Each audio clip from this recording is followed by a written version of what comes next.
नमस्कार, जोहार झारखंड देख रहे हैं आप और मैं आपके साथ रंजना रावत। और बुलेटिन की शुरुआत बड़ी खबर के साथ, और खबर पलामू से आपको बता दें, जहां हरिहरगंज में बीजेपी युवा मोर्चा के जिला कोषाध्यक्ष की धारदार हथियार से हत्या कर दी गई है। तो पलामू से ये बड़ी खबर, बीजेपी युवा मोर्चा जिला कोषाध्यक्ष थे सुमित, और मृतक सुमित श्रीवास्तव का शव NH98 के किनारे कार से बरामद किया गया है, और अज्ञात अपराधियों ने नुकीले औजार से हमला कर उनकी निर्मम हत्या कर दी है।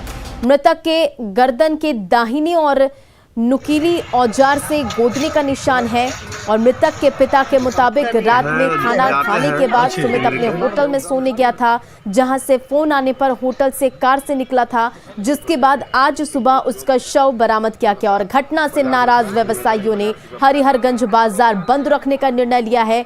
वहीं 12 घंटे में अपराधियों की गिरफ्तारी नहीं होने पर आंदोलन की चेतावनी दी है। और इस पर अधिक अपडेट के साथ हमारे सहयोगी संजय भारती पलामू से इस वक्त फोन लाइन पर है। संजय, क्या कुछ इस पर अधिक जानकारी निकलकर सामने आ रही है? और देखिए, गिरफ्तारी को लेकर आंदोलन की भी चेतावनी दे दी गई है। जी बिल्कुल, सबसे बड़ी बात तो यह है कि मामला सामने आता नजर दिख रहा है, क्योंकि हमारी बात लगातार घटना के बाद से पुलिस अधिकारियों से हो रही है।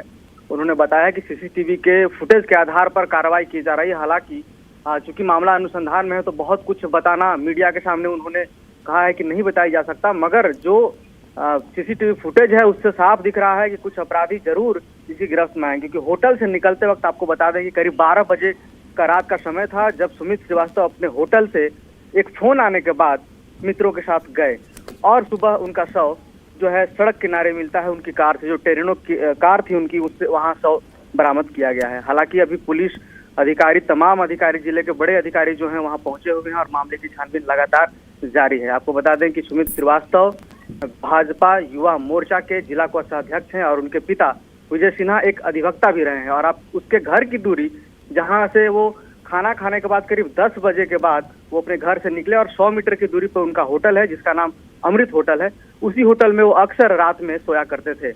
उसी होटल में फोन आने के बाद वहां से वो अपनी कार से निकलते हैं, और ये सारा मामला रात में होता है और सुबह उनका शव मिलता है। हालांकि अभी पुलिस छानबीन कर रही है, देखना होगा कि आगे क्या कुछ सामने आता है। हम लगातार पुलिस अधिकारियों के संपर्क में इस खबर को लेकर जुड़े हुए हैं। जी संजय, देखिए, ये मामला आने के बाद व्यवसायियों में नाराजगी, उन्होंने हरिहर बाजार को भी जाम कर रखा है। स्थानीय नेताओं और स्थानीय लोगों में इस हत्या के बाद भारी आक्रोश है, और सभी ने हरिहरगंज को पूरी तरह बंद करने का निर्णय लिया है। और 24 घंटे के अंदर इस कारण का उद्भेदन नहीं हुआ तो उन्होंने आंदोलन की भी चेतावनी दी है। साथ ही आपको बता दें कि पूरे जिले से बीजेपी के नेताओं की भीड़ लगातार हरिहरगंज में जुट रही है, क्योंकि यह बड़ा मामला है।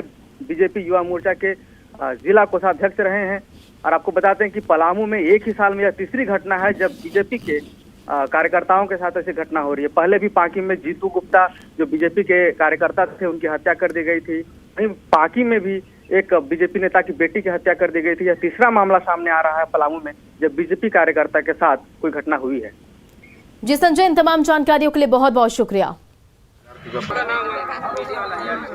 बढ़ते हैं अगली खबर की ओर। खबर पलामू से, जहां मेदिनीनगर बस स्टैंड से रंगदारी वसूलते डब्लू सिंह गिरोह के गुंडों को पुलिस ने गिरफ्तार किया है, और एसपी को गुप्त सूचना मिली थी, उसके बाद यह कार्रवाई की गई, और सदर एसडीपीओ ने छापेमारी कर बस स्टैंड से रंगदारी वसूल रहे 6 अपराधियों को रंगे हाथ दबोचा है। उनके पास से 23,000 रुपए कैश और एक मोबाइल फोन भी जब्त किया गया। देखिए, मामले से जुड़ी ये 2 तस्वीरें आपके टीवी स्क्रीन पर इस वक्त। और सभी आरोपी बस और ऑटो से हर ट्रिप पर 10% रंगदारी वसूलते थे, और रंगदारी का सारा पैसा मंटू तिवारी और परमिंदर बाबू के पास जमा कराते थे। और आपको बता दें कि परमिंदर बाबू मेदिनीनगर परिषद का उपाध्यक्ष भी रह चुका है, और वही मेदिनीनगर निगम के लिए डिप्टी मेयर का भी चुनाव लड़ चुका है। और गिरफ्तारी के बाद सभी अपराधियों को हथकड़ी लगाकर पूरे बाजार में घुमाया गया, ताकि लोगों के मन से इन रंगदारों का खौफ खत्म हो सके।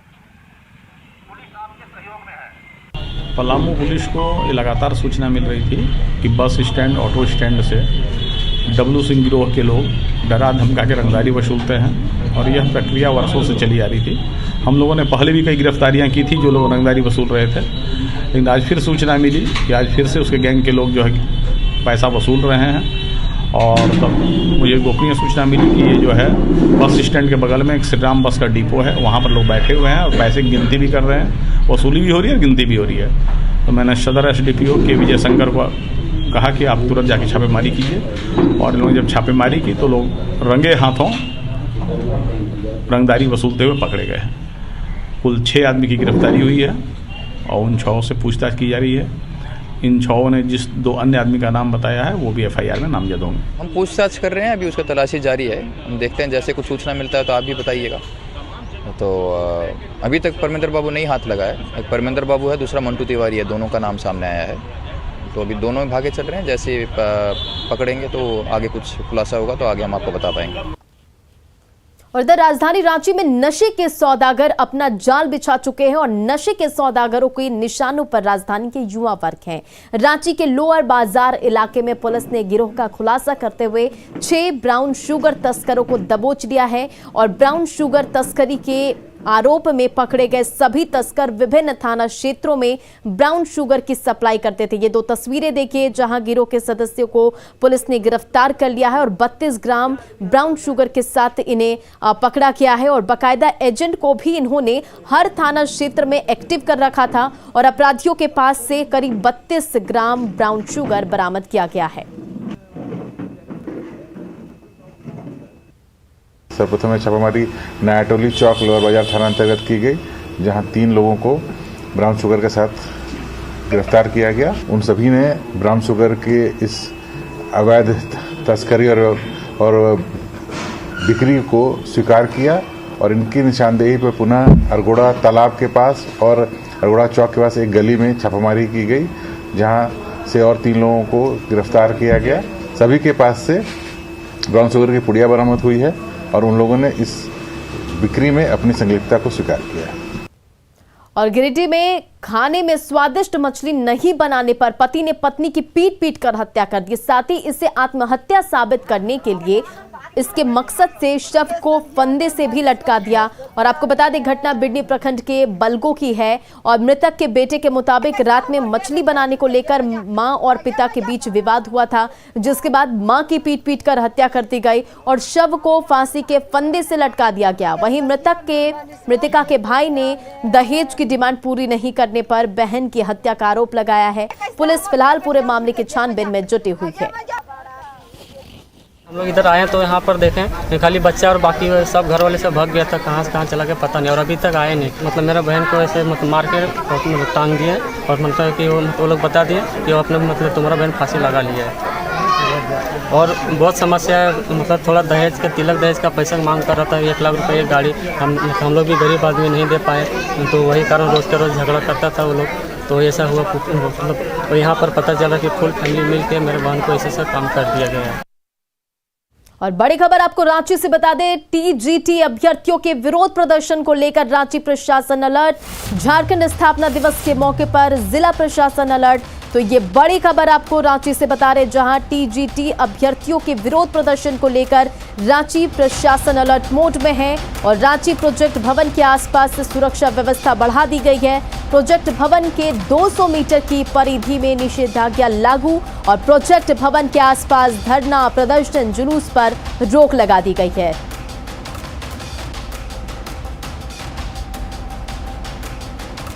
चलिए बढ़ते अब अपनी अगली खबर की ओर और अगली खबर चतरा से है। चतरा पुलिस ने अफीम की खेती करने वालों के खिलाफ अनोखी पहल की है और अफीम की खेती करने वालों पर ड्रोन कैमरे से नजर रखी जा रही है। पुलिस ने अफीम की खेती पर आसमान से ही नजर रखना शुरू कर दिया और इसके तहत वैसे इलाकों को चिन्हित किया जा रहा है जहां पहले अफीम की खेती होती थी या फिर खेती की सूचना मिल रही है। अगर अफीम की खेती ड्रोन कैमरे में कैद होती है तो पुलिस वहां जाकर फसल को नष्ट करती है।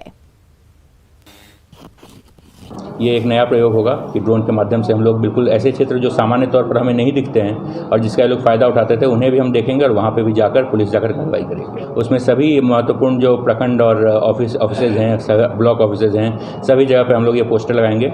ये बेसिकली इसका फोकस ये है कि जो अलग अलग लोग हैं उन्हें समझ में आए कि अफीम की खेती, अफीम से रिलेटेड किसी भी ट्रेड से जुड़े रहना। गोड्डा के सुंदर पहाड़ी और गोड्डा प्रखंड में हाथियों का आतंक देखा जा रहा है। 12 ताड़ गांव में घुसकर हाथियों ने घरों को तोड़ दिया और अनाज को चट कर गए। पिछले 10 दिनों में हाथियों ने 3 लोगों की जान भी ले ली है और वन विभाग की टीम लगातार प्रयास कर रही है कि किसी तरह हाथी को जंगल में भेज दिया जाएगा। वन विभाग की माने तो हाथी गांव में महज 1 किलोमीटर की दूरी पर है।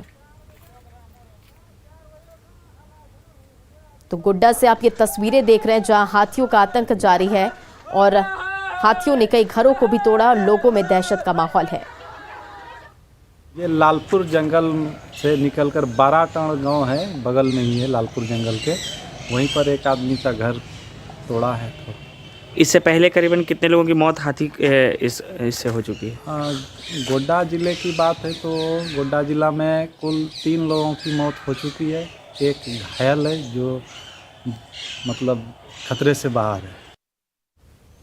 और झारखंड में मौसम का मिजाज बदलने के साथ ही राजधानी रांची के साथ कई जिलों में बारिश हो रही है। तेज हवा के साथ हो रही बारिश के बाद से राज्य में 16 नवंबर से ठंड बढ़ने की संभावना है और मौसम विभाग की ओर से बताया जा रहा है कि अगले 3 दिनों तक झारखंड के कई जिलों में बारिश होगी। और दरअसल बंगाल की खाड़ी में बना कम दबाव का क्षेत्र पश्चिम उत्तर पश्चिम से गुजरता हुआ आंध्र प्रदेश के तट पर पहुंचा है और इसी का असर झारखंड में भी दिख रहा है। और ये तस्वीरें आप देखिए झारखंड के अलग अलग जिलों की, रामगढ़, गिरिडीह, रांची, जामताड़ा और गुमला, जहां पर मौसम का मिजाज बदला है और लगातार बारिश हो रही है।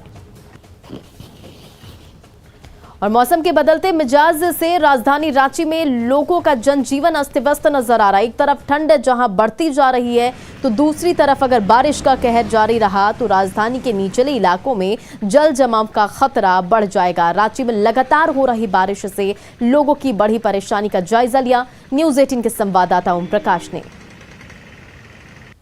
राजधानी रांची में लगातार बारिश के कहर ने लोगों की जनजीवन को बुरी तरह से प्रभावित किया है। राजधानी रांची के तमाम लोग कहा जाए तो उनका जनजीवन पूरी तरह से अस्त व्यस्त नजर आ रहा है।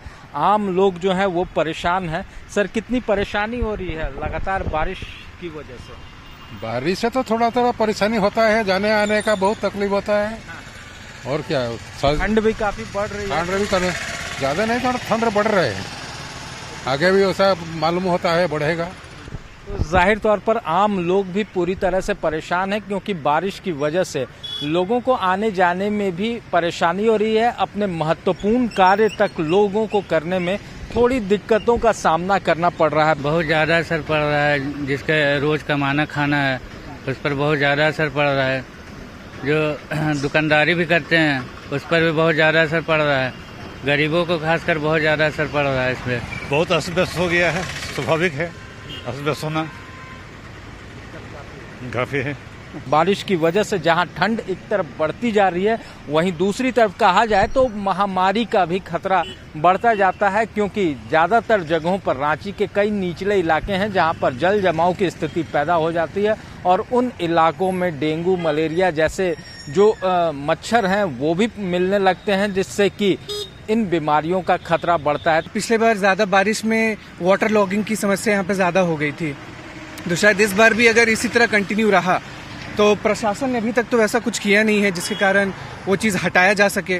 तो वाटर लॉगिंग की समस्या अभी भी बनी हुई है, अगर बनती है तो उस केस में आप एक्सपेक्ट कर सकते हैं कि ये डेंगू, मलेरिया, ये सब बीमारी जो है वो वापस यहाँ पे भी कहर मचा सकती है। तो ऐसे में लोगों को भी सावधान रहने की ज़रूरत है, खासकर जो महामारी से निपटने के लिए स्वास्थ्य विभाग हो या फिर नगर निगम हो उसे भी अपनी मुकम्मल तैयारी करने की ज़रूरत है। तो कुछ ये स्थिति राजधानी रांची में लगातार बारिश की वजह से देखने को मिल रही है। कैमरामैन संजीव तिवारी के साथ ओम प्रकाश, न्यूज़ 18 रांची।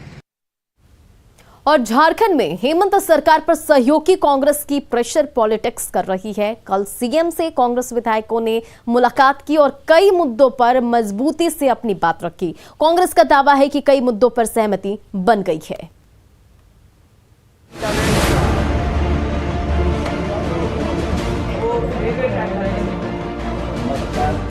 सत्ता में रहने के बावजूद उम्मीदों पर खरा नहीं उतर पाने का दर्द कांग्रेस के भीतर गहराता जा रहा है। यही वजह है कि अपनी मांगों को लेकर कांग्रेस विधायकों ने सीएम हेमंत सोरेन से मुलाकात की। झारखंड कांग्रेस ने ओबीसी आरक्षण के मुद्दे पर सरकार पर दबाव बढ़ा दिया है। सीएम आवास पर कांग्रेस विधायकों ने आरक्षण के सवाल पर जल्द फैसला लेने की मांग की। साथ ही नियुक्ति के दौरान भाषा के चयन विवाद, मैट्रिक और इंटर को लेकर सीमावर्ती जिलों को छूट देने विस्थापन आयोग का गठन करने के सवाल पर करीब 2 घंटे तक बंद कमरे में मंथन किया। 27% जो आरक्षण देने की बात है ओबीसी को, वो बात आई थी सामने, और जो बॉर्डरिंग इलाके के लोग हैं वो चाहते हैं कि उनको भी जो 10वीं और 12वीं की परीक्षा में जो बाहर से पढ़ के आते हैं उनके लिए भी वो कह रहे थे। तो उन सारे विषयों को लेकर के जो राज्य की योजनाएं हैं जन जन तक कैसे पहुँचे और कहाँ कहाँ खामियां हैं, उन सारी बातों पर चर्चा हुई है। मुख्यमंत्री जी बिल्कुल पूरी तरह से पॉजिटिव है। आयोग का गठन है, बोर्ड का गठन है, उस पर कुछ आयोग का गठन बहुत जल्द कर दिया जाएगा, उस पर भी सहमति बनी है। उन्होंने साफ कहा है कि कई अल्पसंख्यक आयोग और कई ऐसे आयोग हैं जिनकी ज़रूरत है, उसको जल्द कर लिया जाएगा। कांग्रेस विधायकों ने चुनावी घोषणा पत्र में जनता से किए वायदों को भी पूरा करने की बात कही। बैठक के दौरान अल्पसंख्यक आयोग सहित दूसरे बोर्ड निगम के खाली पद पर नाम की घोषणा को लेकर भी सहमति बनी। कई विधायकों ने अपने क्षेत्र में विकास की योजना को लेकर भी बातों को रखा। ओबीसी का आरक्षण को लेकर बहुत ही अच्छा वातावरण में अच्छी बात हुई है और हम लोग धीरे धीरे सब काम को कर रहे हैं। ओबीसी का आरक्षण भी बहुत जल्दी माननीय मुख्यमंत्री से बात हुई है, वो भी एलओडी किया जाएगा। भाषा संबंधी जो भी बात उसका भी चर्चा हुई है।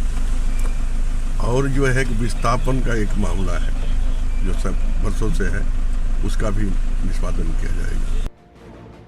कांग्रेस विधायक दल की बैठक में विधायकों की नाराजगी खोलकर सामने आई थी। हालांकि सीएम से मुलाकात के बाद कांग्रेस का दावा है कि कई मुद्दों पर सहमति बन गई है, लेकिन कांग्रेस विधायकों की नाराजगी सोरेन सरकार के अंदर बेचैनी को बढ़ा रही है। कांग्रेस ने प्रेशर पॉलिटिक्स का खेल शुरू कर दिया है। न्यूज़ 18 के लिए रांची से अविनाश की रिपोर्ट। बीजेपी विधायक दल के नेता बाबूलाल मरांडी ने वर्तमान सरकार पर काम करने की बजाय सिर्फ बयानबाजी करने का आरोप लगाया। उन्होंने कहा कि इससे पहले भी जब उन्हें मौका मिला था तब स्थानीय कौन इसे परिभाषित नहीं कर पाए, और उन्होंने कहा कि इस बार भी 2 साल पूरे होने को हैं, पर विकास को लेकर राज्य सरकार का कोई विजन स्पष्ट तौर पर दिखाई नहीं दे रहा है। देखिए, समाधान करना ये लोग नहीं चाहते हैं।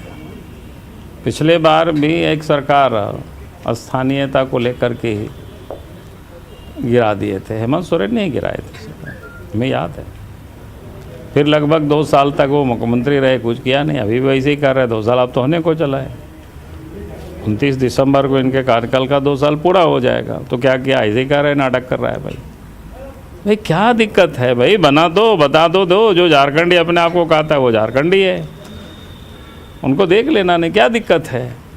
लेकिन आप करते कुछ नहीं हो, खाली राजनीति कर रहे बैठे बैठे। ओबीसी मोर्चा के बैनर तले रांची सहित राज्य भर में ओबीसी मोर्चा ने 1 दिवसीय उपवास का आयोजन किया और ओबीसी मोर्चा के कार्यकर्ताओं ने अपने आंदोलन को धार देते नजर आए। ओबीसी को 50% आरक्षण देने के लिए ये आंदोलन किया जा रहा है। राज्य सरकार ने घोषणा किया था कि हम आरक्षण बढ़ाएंगे ओबीसी का। 2 साल बीत गए हैं, अभी तक ओबीसी समुदाय का आरक्षण नहीं बढ़ाया गया है। इसी को लेकर पूरे राज्य में ओबीसी समुदाय के लोग घर में, मकान में, दुकान में, खेल मैदान में सभी जगह 1 दिवसीय उपवास पर हैं और माननीय मुख्यमंत्री से अपील कर रहे हैं। और चलिए अब देखते हैं झारखंड 2020।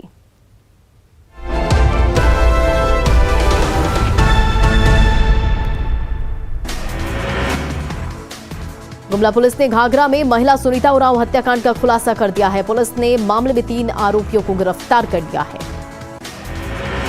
धनबाद की गोविंदपुर पुलिस ने अवैध नकली शराब की खेप के साथ 2 लोगों को गिरफ्तार किया है। दोनों आरोपी बिहार के लखीसराय के रहने वाले हैं। गोड्डा के सुंदर पहाड़ी और गोड्डा प्रखंड में हाथियों का आतंक देखा जा रहा है। बाराताड़ गांव में घुसकर हाथियों ने घरों को तोड़ दिया और अनाज को भी चट कर गए।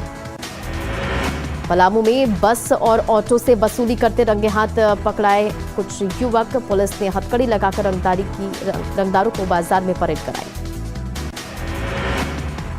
रांची पुलिस ने नशे के 6 सौदागरों को गिरफ्तार किया। उनके पास से 32 ग्राम ब्राउन शुगर जब्त किए गए। गिरिडीह में स्वादिष्ट मछली नहीं बनाने पर पति ने पत्नी की हत्या कर दी, साथ ही शव को फंदे से लटकाकर सुसाइड साबित करने की कोशिश की। पलामू के पांडु प्रखंड में कुटुंब गांव में दंपति की मौत इलाज के अभाव में हो गई। दंपति की मौत के बाद 3 बच्चे अनाथ हो गए और ग्रामीणों ने सरकार से मदद की अपील की है। शिक्षा मंत्री के साथ पारा शिक्षकों की बैठक हुई। शिक्षा मंत्री ने कहा कि 29 दिसंबर को सरकार के 2 साल पूरा होने के मौके पर पारा शिक्षकों को गिफ्ट मिलेगा। जमशेदपुर के धालभूम क्लब में बीजेपी की 2 दिवसीय एससी प्रदेश समिति की बैठक हुई। इसमें मोर्चा अध्यक्ष ने झारखंड सरकार पर दलितों के शोषण का आरोप लगाया। रांची में बीजेपी की बैठक में 15 नवंबर को सभी जिलों के में जनजातीय गौरव दिवस मनाने का फैसला किया गया है। साथ ही पार्टी ने जल्द से जल्द पंचायत चुनाव कराने की मांग की है।